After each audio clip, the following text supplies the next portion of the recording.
happy to be here. I'm so grateful that you are here because it was raining cats and dogs clearly and you still came out, so I so appreciate that. And Kelly, you're so kind. I really appreciate you for just your vision of creating this space for us to come together to love on each other and encourage each other, because I've learned so much from just chatting with the women I've met so far. So thank you so much for what you've done. I really appreciate it. Okay, so Kelly told you a little bit about me, and I'm going to tell you a little bit more. My name is Kumasi Aaron. I'm an anchor and reporter at WJXT Channel 4. And you know, the life of an anchor is just so fabulous, right? You just wake up, you know, I had my black car waiting for me when I got out the door, and I arrived at the station, and the hair and makeup and wardrobe was like, come on, Kumasi, come through. And I got ready, and I sat on the set, and I got my scripts, and I read the news. Y'all don't believe that. Please do not believe that, because that is so not true. Whoever thinks that, you know, the anchor job is this big glamorous job is just wrong, dead wrong, okay? I wake up in the morning, I go to the gym, I take a shower in the shower at the gym, go to work, you know, do my own hair, do my own makeup, pick out my own outfit, go over my scripts myself, write them, tweak them, however I want to do it, and then I go out and make it happen. And then after that, I get out and I go tell a story. I get to report. And it's not like my story's all set up for me and people have called and, you know, set my interviews up. Today, I was in St. Augustine, a lot of your lovely home, St. Augustine, on the beach doing a story about the possibility of having to pay to park, and running up and down the beach trying to find somebody to talk to me about it. People are like, I'm off. Okay, I'm at the beach trying to relax. And I'm like, but I'm trying to work and I need an interview. And they're like, no. One man was like, what is the problem? And I was like, there's no problem. I just need an interview. He was like, no, I'm sorry, bye. But, you know, and some days it's just like that. You're out there.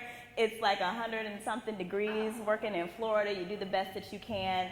But you know what? Like, I wouldn't trade it for anything, because I absolutely love what I do. I like it because it's something different every day.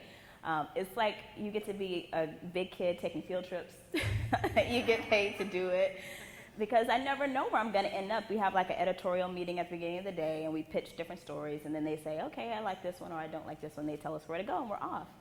And so I get to talk to people every day. I get to learn more about people every day, learn more about our community. And I love it. I get to write, I get to create, and I just think this life probably would not have been possible for me if I hadn't just really thought my senior year of college, like, what is my passion? What am I good at? What do I want to do? And if I really hadn't had that conversation, I don't know what my life would look like. It would look totally different from how it does right now. And I'm genuinely happy. And so I think we all deserve to be genuinely happy in everything that we do. So that's why I think following your passion is so important. And I'm glad that I get to talk about this a little today, because there was a crossroad for me. It wasn't just like I fell into this career. It's been a journey. And I know for each of us trying to figure out, no matter what stage of life we're at, what's going to be next and what we really want to do, it's going to be a journey. So I just want to share a little bit about my journey with you guys and what I learned along the way. So I'm from Sebring, Florida. Does anybody know where that is? Oh, there's like a few people. Most people are like, where is that, Orlando? And I'm like, just say yeah, because it's like a really small town south of Orlando. Does not have a TV station. I never saw live trucks riding around my neighborhood because we were so small. We barely have like 2 streets. So I really didn't have the vision of being a journalist. So when I went to go to college, went to Florida A&M in Tallahassee, I studied accounting because, you know, that's just what you feel like you should do. That's a good major. You'll probably make some money. You'll definitely find a job. And I was fairly good at it. So I was like, okay, you know, let's just do accounting. So I was doing that up until my junior year. I got an internship at Procter & Gamble in Cincinnati. And so this was like a really big deal because, you know, that's a big company and you're about to graduate. You want to try to land that job. So I went to Cincinnati for the summer, and I was working in the purchasing department, I think. And we were trying to figure out, what were we trying to figure out? Where to source something to make like pads or some kind of product they worked on. And that was my project for the whole summer.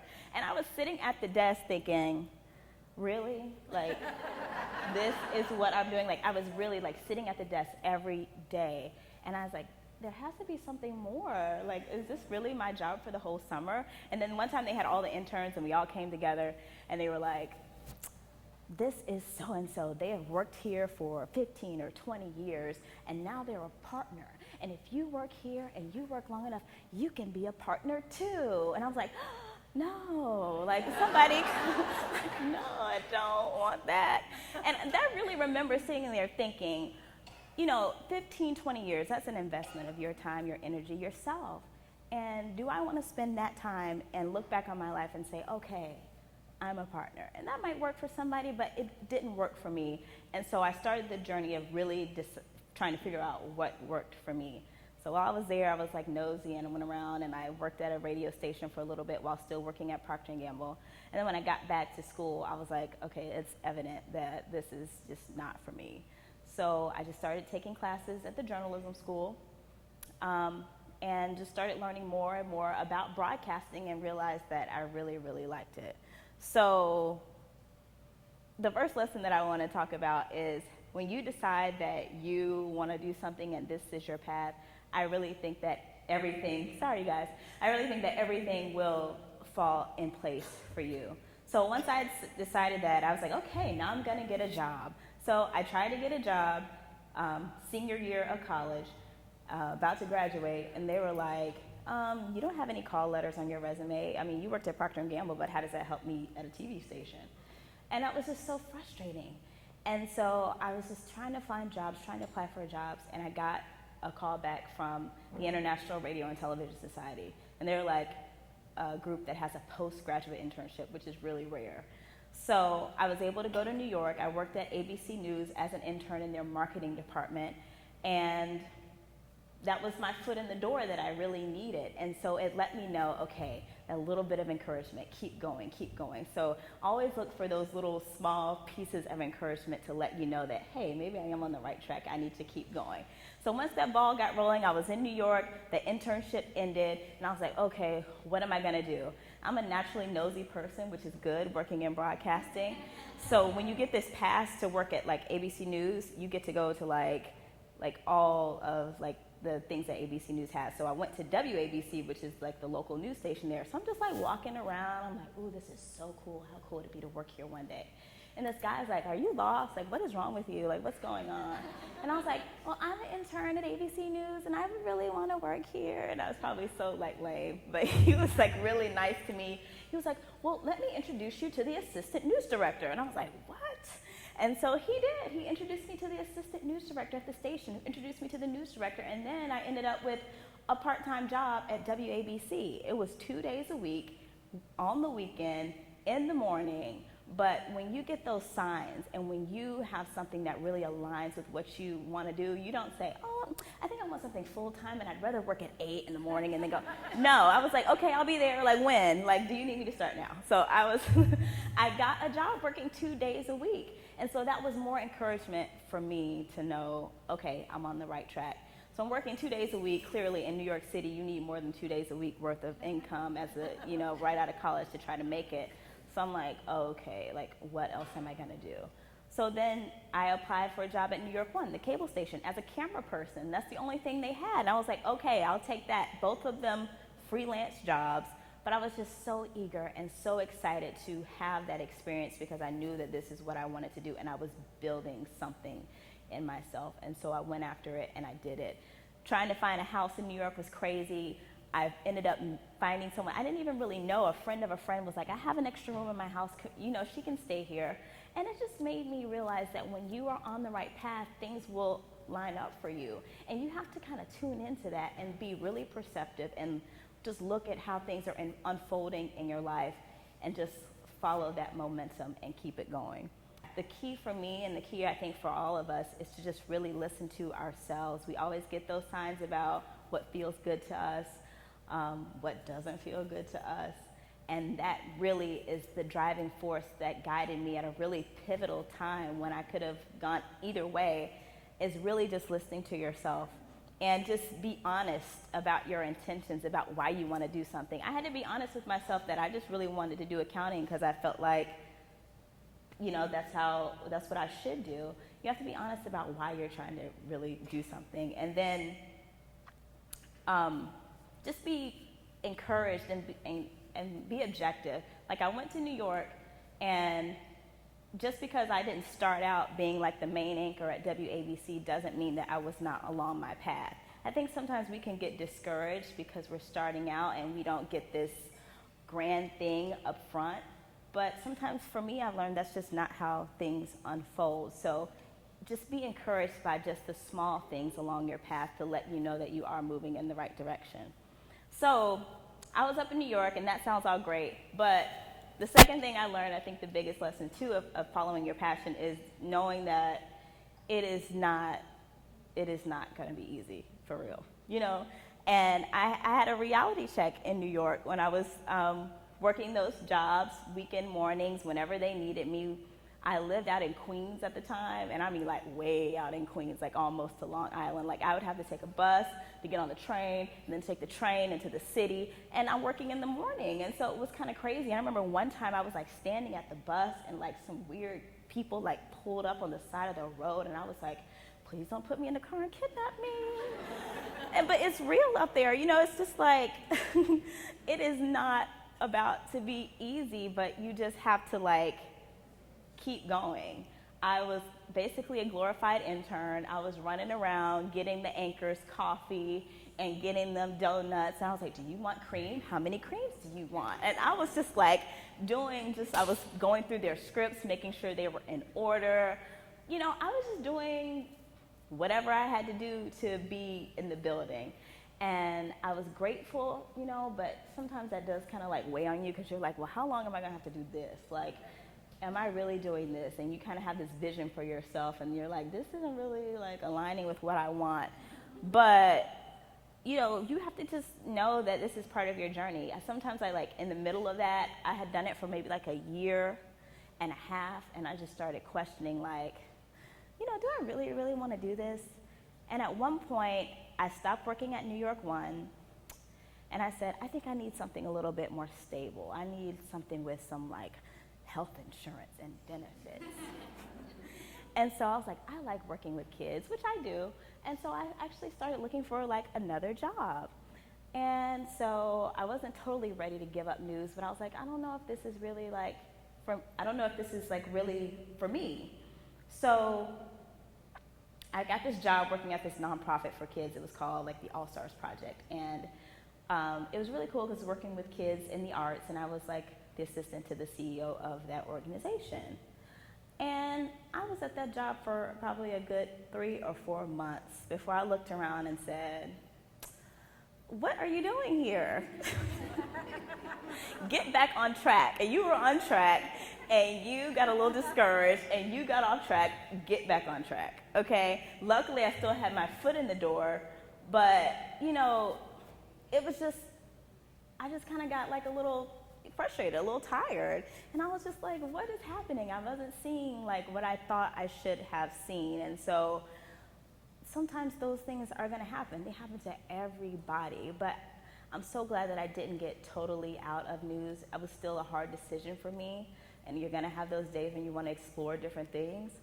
But like going back to my first point of everything kind of falling into place, I was at that job at the nonprofit, and I met this guy who worked for Dateline. And he was, I don't know what he was doing. I think he was volunteering with the project. And I just met him, and I was like, yeah, I'm kind of in news. I'm trying to figure out what I want to do, but I still really miss working in news. I really want something full-time in news. And he was like, well, I'll give my stuff to the people I know at NBC News. And I was like, okay, cool.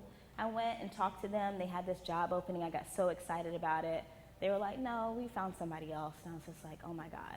And by that point, I was so unhappy working at that nonprofit. Like, I was like, I'll just quit, and I don't know what I'm gonna do. I don't care. I was at that point. Because when you are not in alignment with what you are and what you wanna do, you know what it's like. You hate going there. You hate like just being in the place. And I was just like at the point where I was just gonna quit that job. And right around that time, NBC News called me back, and they're like, we have this job opening. It's a desk assistant at NBC Nightly News. Do you want to interview for it? And I'm like, really, God, this is like the perfect like timing. And I went in, interviewed the job like with like 5 of the executive producers at NBC Nightly News. And I got that job. And it's just like, let me know, like, this is really where you're supposed to be. I'm lining this stuff up, and it's no coincidence. This is where you're supposed to be.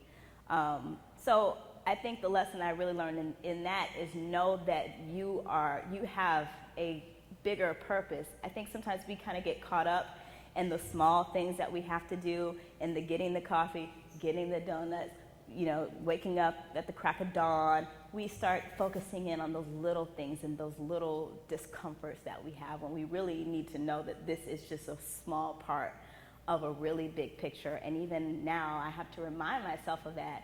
And when I do, it really puts things in perspective for me that, okay, look, this is temporary. You're going to be better for it. And, just stay focused and stay focused on your goal. So everything kind of just fell into place in that part of my life. And I learned that in every season, learn everything you can. When I started working at NBC Nightly News, I still didn't have a really glamorous position. I was technically a desk assistant, but what I did have was exposure to some of the best journalists in the world, really. And that's really where I learned how to craft a story, what makes stories really good, how to draw out emotion, how to write. You remember, I'm an accounting major, so I had the passion for it, but I really didn't have all the training. And that was my training. Like, every day, watching them approve scripts, watching them say, we like this story, we don't really like this story, you should try to get this person to talk to, this would make it better. That really was my training ground. That was my education, and it couldn't have been better. And so I was able to check out equipment there, go out and shoot my own stories with my own equipment. My first story was about the first African-American-owned newspaper in Philadelphia, so they let me go to Philly, do that story. It was like the #1 story on the Nightly News website, and I got a shout out in the meeting. I was like, oh, this is really cool. And so I just know it's so important to learn every single thing you can in every season, even when you are still kind of low on the totem pole. I mean, I think about being able to talk to Brian Williams. Like, how cool was that, And he would take time to, talk with us about really anything, about career choices, about what we're thinking about. And you have to appreciate, even though, like, I'm a desk assistant, I'm still in the presence of these great, wonderful journalists. I got to meet Ann Curry when I was there. Like, she's in her dressing room drinking some kind of Starbucks drink or whatever, giving me advice about how to track a package, like how to voice a package, because I love her voice. I think it's awesome. And so I was just like, you have to really have appreciation for every season that you're in and try to soak up all you can, because I was only there for a year and it was gone, but that experience was really invaluable for me. And so it just really made me understand that if I'm going to keep moving forward and progressing, I have to change the way I think about my experiences. And that has really helped me out a lot. So the biggest thing I got from NBC News was when I was trekking around with my little gear, putting together those packages for the website, I was able to put together a reel. And so in TV news, like, a reel is like your version of a resume. So they want to know what you look like on TV. And like, my first reel was me at a farmer's market holding some carrots, talking about the farmer's market and what they were doing. And the story I did about the newspaper, I think, was on it. And so I put together my little reel, and I was like, I'm going to get a job. And I needed to, because my job at NBC News was coming to an end. And I left that job, and I did not have another job. Like, I was like sending my resume out to all kinds of people everywhere. I was not hearing anything back. I went back to New York one, where I was a camerawoman, and my friend had recently gotten a job there, and I was like, I want to work here too. And I went through the whole process, and they just never called me back. I called the lady, and she was like, we just decided to go with someone else. And I remember sitting on like my living room floor, and I was like, I had like a breakdown. I was like crying. And I was like, why will like no one hire me? Like, why can't I get a job? And I just felt like what's going on? Because usually things have kind of been falling into place for me, and I just like could not get a job. And when she told me that on the phone, I just like must have been like at my end, because I was like really like laying in the middle of the floor just crying. And I was like, you know what? I got to get up. And it only takes one person. to say yes for you to keep your dream alive. And so my one person who said yes was a news director in Fayetteville, Arkansas. Okay? I looked around and I said, Arkansas? I didn't know anything about Arkansas except what you think you know about Arkansas, which is probably not the best thing, but that's what I had in mind about Arkansas. And so I said, I don't know about that. And my aunt at the time was like, why don't you just go check it out? Don't judge something before you know what's going on. And it's like, I was thinking, I'm going to wait until I get a better job. And my friend was like, why wait? This is an opportunity that you have right now. Go check it out.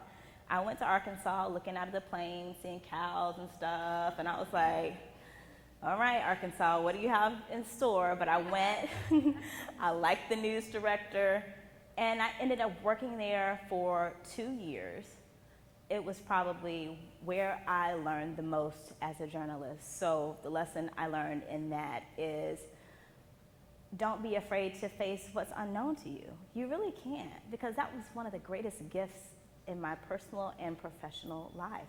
Like, I started out there, I made all my mistakes that if I did on Channel 4, I would not be standing here or behind that desk. I mean, I was just doing stuff, and I was like, oh God, thank God no one is like really, really gonna see this. Don't go back and try to find some old tape. But no, like, it was like where I made those mistakes, and I made friends, and everything kind of just helped me become stronger. And I think back on that, and I almost did not go there because of what I thought Arkansas would hold for me, or what I thought it would be for me. And so, like, when you're on this journey, you can't not, you have to kind of explore what's the unknown. And I'm not going to sit up here and say, quit your job and move to Alaska because it's great. Like, no, I'm a planner. I like to know that I'm going to be comfortable and be okay. But it's about taking those calculated risks. I knew that this was a job offer. This was something that, no matter what happened, was going to help me. And I just needed to go for it. So I just pushed myself and went, and it was really one of the most rewarding experiences for my career. I started there reporting on the weekends. I left. I was anchoring my own morning show by myself. This happened in a span of 2 years. And it's just really incredible how things can happen if you just kind of allow yourself to try some new experience. Not you should do something on this journey because that pops up a lot.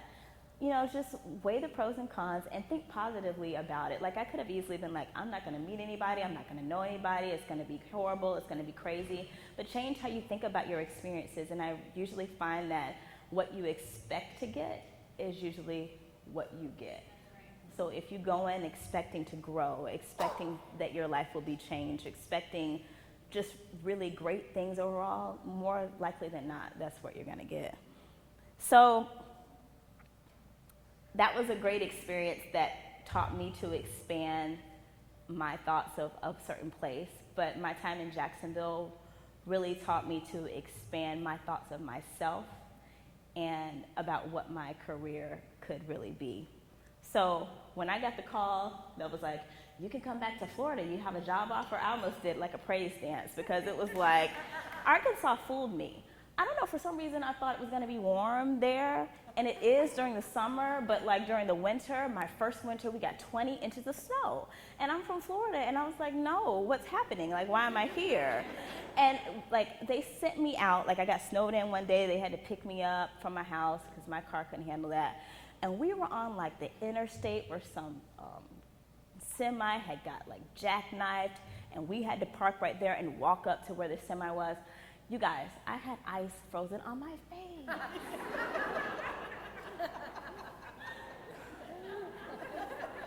Seriously, it was frozen on my face. And I touched it, and I remember, and my hands were cracking, and I was just like, why am I here? What am I doing here in this moment? Why am I here?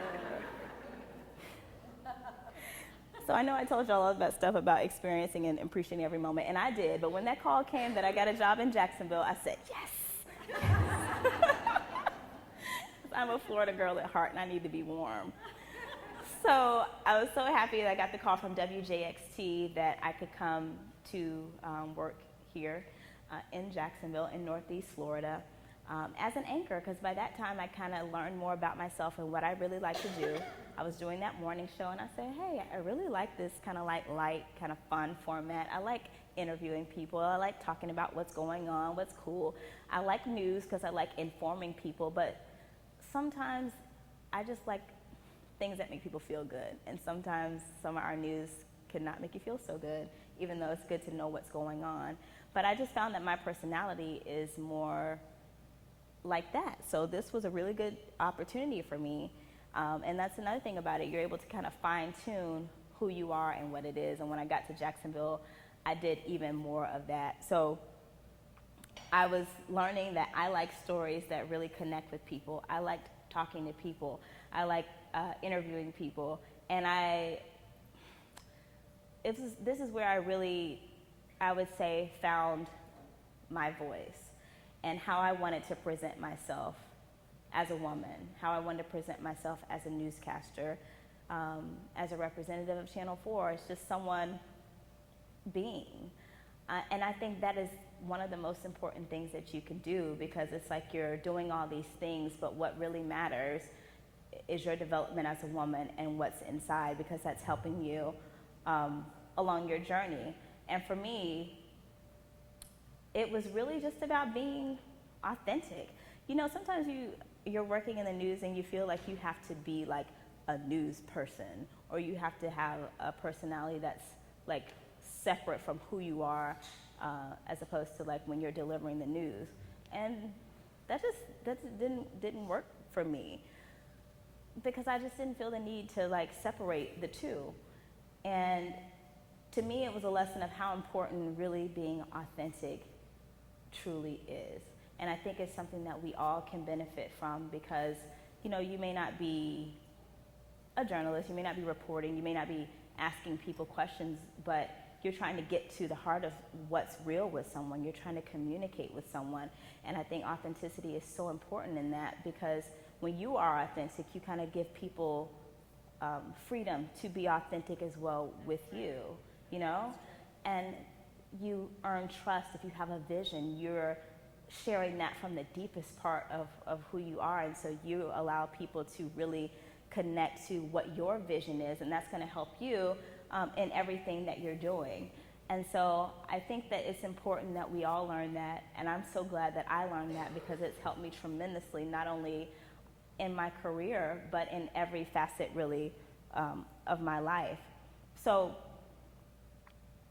I know one thing that was really important to me is about being authentic. It's more than like what you do. It's really like a true feeling. It's how you feel. For me, the key to stepping into authenticity was really being confident in who I was, who I am. And I know that sounds really crazy, because you probably like see me get up on and do the news like every day, like everything is fine. I could not have a care in the world. And a lot of people tell me like, oh, I would never guess that you were shy growing up. But I was like really shy growing up. And it took me like, oh, I should say took, because I'm still a little bit shy. It takes a while for me to grow and to develop and to really let myself shine. But I think it's like a disservice that we do to each other and to the world if we don't allow ourselves to really be who we are. And I think that during this time here in Jacksonville, I've really learned to just let myself be and to love myself and to know that how I am is perfectly fine, you know? I would say that my confidence, for some reason, I don't know what it is, just life experience or just learning more about myself. And I think that has translated into what I do every day in my job. And it's empowered me to move forward in my career in a way that's different than it has been before. And so I think that's something that we all really have to figure out how to do, because if you don't, you're not living in your fullest power, in your truest self. And I think people can really tell the difference. And I think that you'll see a difference too in the work that you're doing when you really come from a truly authentic place. I know I have really seen a big difference. I think I'm a better journalist. I think I'm a better friend. I think I'm a better, daughter. I can just tell the difference. And I really am authentically like happy right now in every facet of my life. And I know that's really what it is. And when you are happy and confident, authentic, and really loving yourself, seeing your value and seeing your worth on the inside, that really shows through on the outside. And for me, it kind of like showed, one of the ways was in my hair. I don't know if you guys noticed, but like when I first came to Jacksonville, like I look totally different. Like I've been through so many different transitions with my hair, and I was wearing extensions, and I at one point was like wearing a wig, and it was like I had my natural hair thing going on. And to me, that parallels like what was going on inside. I felt the need to like change, like my hair wasn't okay how it was. Like this is what a newscaster is supposed to look like. This is how I'm supposed to be. And gradually, I began to love my hair more. I began to know that this is who I am, and that's okay for me to be who I am. And I remember talking to my news director after showing her my natural hair, and I was like, look, this is who I am. This is who I really want to be. This is how I want to wear my hair. And she was like, well, I never told you couldn't wear your hair like that. And I was like, really? Really?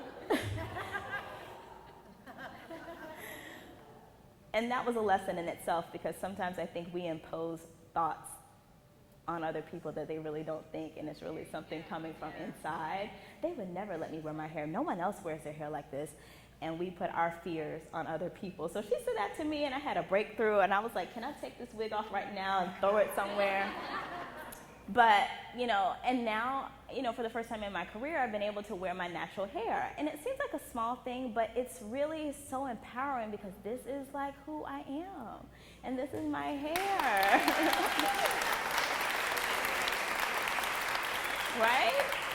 And it's mine, and it's beautiful. And that was just a lesson that I had to embrace in my every aspect, not just my hair. Like, this is who I am. This is my voice. This is what I like. This is my passion. This is how I want to tell stories. This is how I want to be in this world. This is how I want to live. And it's okay, it's fine. And so that was really just one of the things that has really let me know that I'm on the right track, that I'm living my purpose in an authentic way. Any other way is just like, why do it? Why do it? And I love where I am right now. And I think that we all should feel this way, because we are so powerful. And when we are living powerfully and authentically, we give other people permission to do it too. We really can set the tone of our households, of our teams, of our work environment by being that way. And I don't think we understand our power sometimes, because we can really do that in the lives of the people that we touch on a daily basis. So it's really important for us to take the lead in that respect, not only in the things that we're doing individually in our own lives and our own passions, but to change the lives of the people who are around us. Because I know sometimes some young girls might look at me and say, okay, my hair is all right, maybe I can do that too. And you can change people in that way too. She's really being who she is. I like how she takes charge. I like how she does this. And you give people permission to do that as well. So I know we are all on our journey, learning more about ourselves each and every day, loving more about ourselves each and every day. And it really is a beautiful thing. And so I just encourage all of us to keep doing that work, because we can really make such a big change, not only in ourselves, but in the world around us. So thank you all for coming out and listening to my story. I really appreciate it.